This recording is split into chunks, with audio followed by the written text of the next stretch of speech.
Salam sejahtera bagi kita semuanya, secara khusus buat saudaraku, sahabat Delima dimanapun kita berada. Untuk memulai aktivitas kita pada pagi hari ini, ada baiknya kita mendengarkan firman Tuhan. Firman Tuhan bagi kita di pagi hari ini tertulis dalam kitab Titus pasal yang kedua, ayat yang pertama. Demikian firman Tuhan. Tetapi engkau beritakanlah apa yang sesuai dengan ajaran yang sehat. Saudara-saudara yang terkasih dalam nama Tuhan kita Yesus Kristus, Rasul Paulus meminta kepada Titus supaya dalam setiap pelayanannya di Kreta, Titus dapat mengajarkan ajaran-ajaran yang sehat. Ajaran yang sehat bukan ajaran-ajaran sesat yang mengajarkan untuk kepentingan dan mencari keuntungan sendiri, tetapi ajaran yang sesuai dengan firman Tuhan, ajaran yang baik sehingga menghasilkan iman yang baik.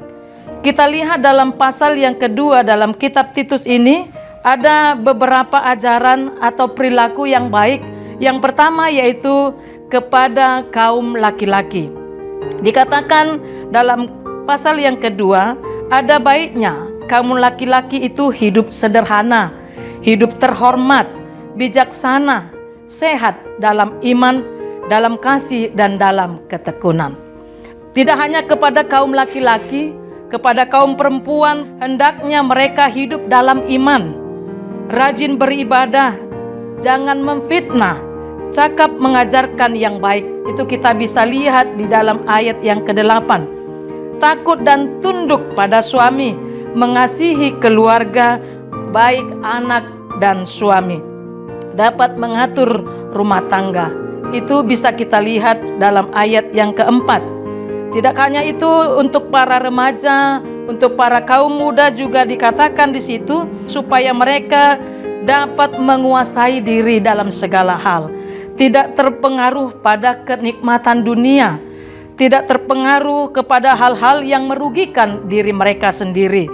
Itu kita bisa lihat di dalam ayat yang ke-6 sampai ayat yang ke-7. Dalam arti kaum pemuda ataupun kaum remaja dikehendaki untuk menjadi teladan. Dan juga dikatakan para hamba hendaknya taat juga kepada tuannya. Maka Titus harus juga menjadi teladan yang bisa dicontoh oleh para jemaat-jemaat. Tidak hanya menyampaikan firman, tetapi juga hidup dalam keteladanan, hidup jujur, tidak bercela. Bisa kita lihat di dalam ayat yang ke-8. Saudara-saudara yang terkasih, lalu apa yang bisa kita lihat dalam firman Tuhan ini yang akan menjadi pegangan hidup kita? Kita melihat di zaman teknologi, di perkembangan zaman ini, banyak tersebar ajaran-ajaran yang dapat membentuk manusia itu untuk memikirkan diri mereka sendiri. Bahkan dapat melakukan tindakan-tindakan kriminalitas, tindakan kejahatan. Kita sebagai orang-orang percaya dimintakan untuk bijak memakai media sosial. Kita diminta untuk menunjukkan sesuatu yang sesuai dengan kehendak Allah, sesuatu yang baik. Dengan demikian, orang lain dapat mencontoh yang baik dan melakukannya. Dan itu semua akan menghasilkan hal yang baik pula. Saya yakin saudara-saudara seiman, secara khusus sahabatku, sahabat Delima, ketika kita mendengarkan firman Tuhan, kita dapat mengingatnya. Sehingga setiap ajaran-ajaran yang disampaikan itu dapat kita lakukan dalam kehidupan kita. Sehingga iman kita dapat bertumbuh dengan baik. Kita menjadi pelaku-pelaku firman Tuhan dan menjadi teladan bagi orang-orang yang ada di sekitar kita. Amin.